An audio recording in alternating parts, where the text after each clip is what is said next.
शरीरं यदवाप्नोति यच्चाप्युत्क्रामतीश्वरः गृहीत्वैतानि संयाति वायुर्गन्धानि वाशयात्।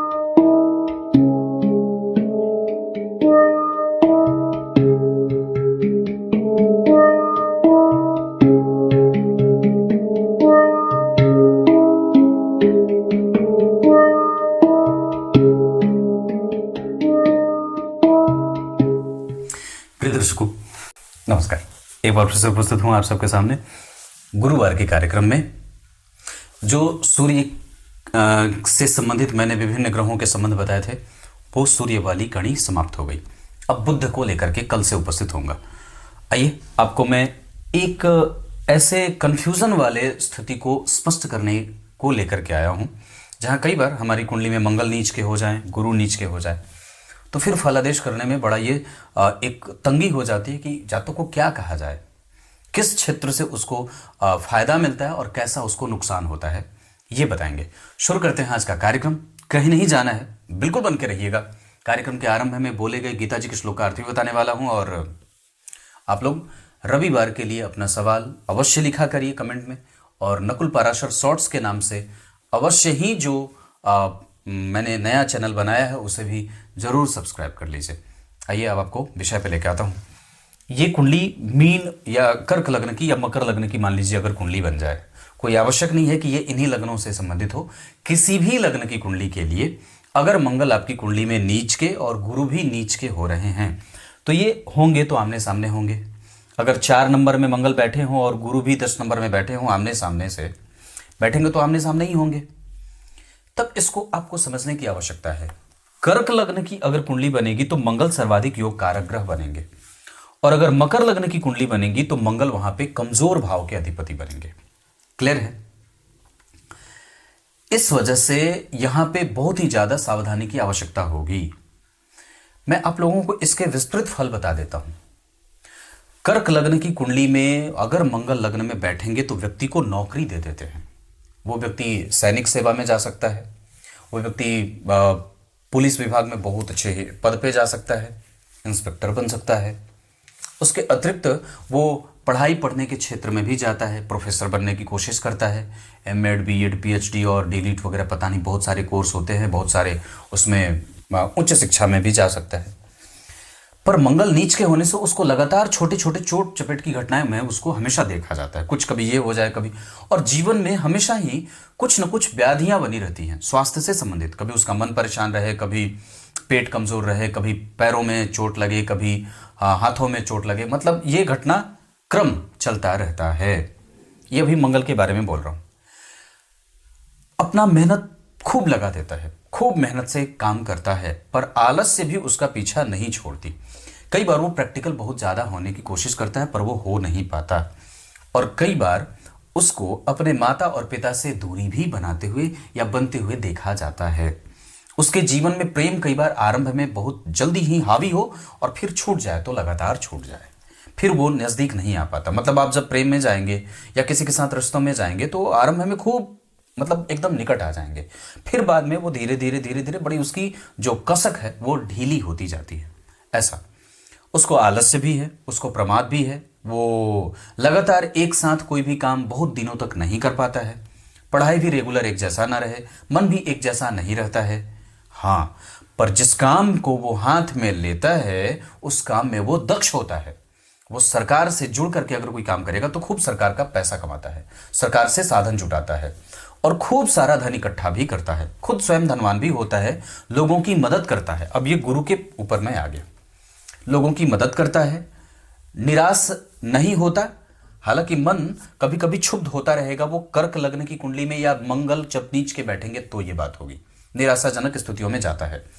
पर गुरु और मंगल जब एक दूसरे को आमने सामने से ऐसे देखेंगे तो व्यक्ति को नौकरी का लाभ देते हैं, व्यक्ति को पद का लाभ देते हैं, प्रतिष्ठा का लाभ देते हैं, पर समाज में वो बहुत ज्यादा घुस नहीं पाता, वो सामाजिक उतना नहीं हो पाता, राजनीतिक लाभ उसे बहुत ज्यादा नहीं लिया जाता, या कई बार वो बहुत ज्यादा पॉलिटिकल माइंडेड नहीं होता है, बहुत ही स्पष्ट और हाजिर जवाब नहीं होता।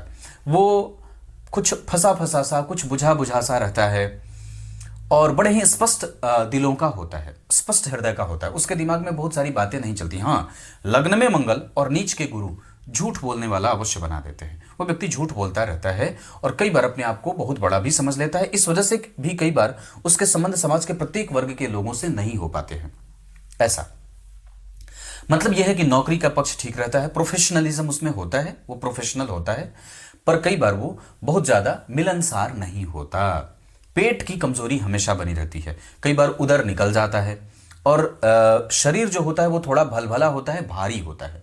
ऐसा इसके साथ साथ उसके जो कमर के ऊपर के क्षेत्र होते हैं वो ज्यादा भारी होते हैं और कमर के नीचे का क्षेत्र पतला और टांगे पतली पतली होती हैं, फुर्तीली टांगे होती हैं। ऐसा और यहां पे वो गुरु और मंगल का प्रभाव अपने जिस काम को वो हाथ में लेता है उसको पूरी करने की पूरी कोशिश करता है और उसमें इसी कोशिश के कारण उसको दक्षता मिलती जाती है। मतलब वो दक्ष होता जाता है, उसमें बिल्कुल ही कॉन्फिडेंट हो जाता है। उसके अक्षर थोड़े कमजोर और टेढ़े मेढ़े आड़े तिरछे बनते हैं पर ज्ञान का भाव मजबूत होता है। गुरु का उच्च का प्रभाव पड़ेगा लग्न पे, या लग्न से बैठेंगे अगर मकर राशि में तो उच्च की दृष्टि सप्तम भाव पे पड़ेगी।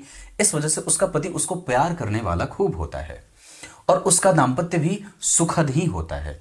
आरंभ में बहुत सारे रिश्ते आते हैं पर मिलता किसी से बहुत अच्छा नहीं है, पर जैसे जैसे उसकी आयु बढ़ती जाती है वैसे वैसे वो उसके दाम्पत्य के लिए एक अच्छे रिश्ते आने की होड़ शुरू होती है। उसमें से फिर वो कंफ्यूज होगा कि किसके साथ जाऊं, पर जिसके साथ भी जाता है उसका दाम्पत्य ठीक होता है। क्योंकि किसी भी स्थिति में यहां पे गुरु सप्तम में बैठेंगे उनका नीच भंग हो जाएगा और यहां गुरु अगर बैठेंगे तो मंगल के कारण उनका प्रभाव कमजोर नहीं होगा। इस वजह से दाम्पत्य कभी भी सुखद ही रहता है, दाम्पत्य कमजोर नहीं होता। पति प्रेम करने वाला, स्वयं भी व्यक्ति बड़ा ही प्रेमी किस्म का होता है और कामुक भी होता है। उसके पास काम वासना होती है, तीव्रता उतनी नहीं होती, थोड़ा लेंदी होता है, धीरे धीरे भी करता है काम और साथ ही साथ बहुत जल्दी ही कामोत्तेजक भावनाएं बहुत तीव्रता से आती हैं और तुरंत ही खत्म भी हो जाती है, शांत हो जाता है। ऐसा है, मतलब दाम्पत्य ठीक है, करियर बहुत अच्छा रहता है, प्रमोशन वगैरह के योग बनते हैं, सरकार से सरकारी धन भी कमाता है, पर सामाजिक थोड़ा कम होता है, आलस्य होता है, रेगुलराइज नहीं होता है। उसको अपने कार्य क्षेत्र में दक्षता मिल जाती है और वो निश्चित रूप से उसके अनुभवों का सागर उसको उमाड़ करके देता रहता है। अब आइए आपको गीता जी के श्लोकार्थ बता देता हूं।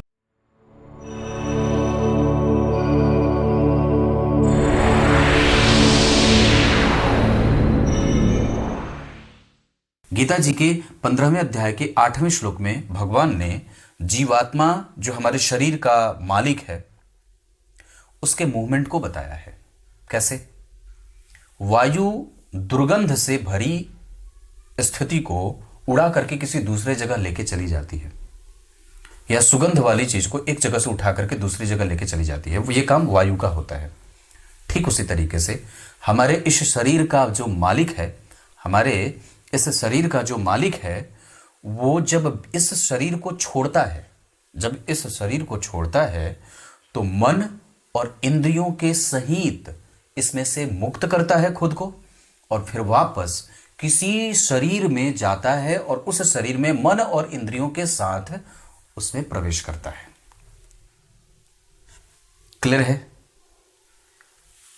इस शरीर का जो मालिक है शरीरी, इस देह का जो मालिक है देही, वो जैसे इस देह को छोड़ता है वो अगले देह में जाता है तो इंद्रियों के साथ मन को भी लेके जाता है। मतलब वहां पे वो उसका संपूर्ण जाना होता है और उस नए शरीर को धारण कर लेता है।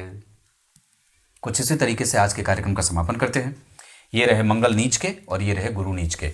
ये दोनों एक दूसरे के उच्च प्रभावों को देने वाले होते हैं और दोनों एक दूसरे के नीच भंग के कारण बनते हैं और ये योग अच्छा ही होता है, कमजोर नहीं होता। तब तक के लिए बहुत बहुत नमस्कार।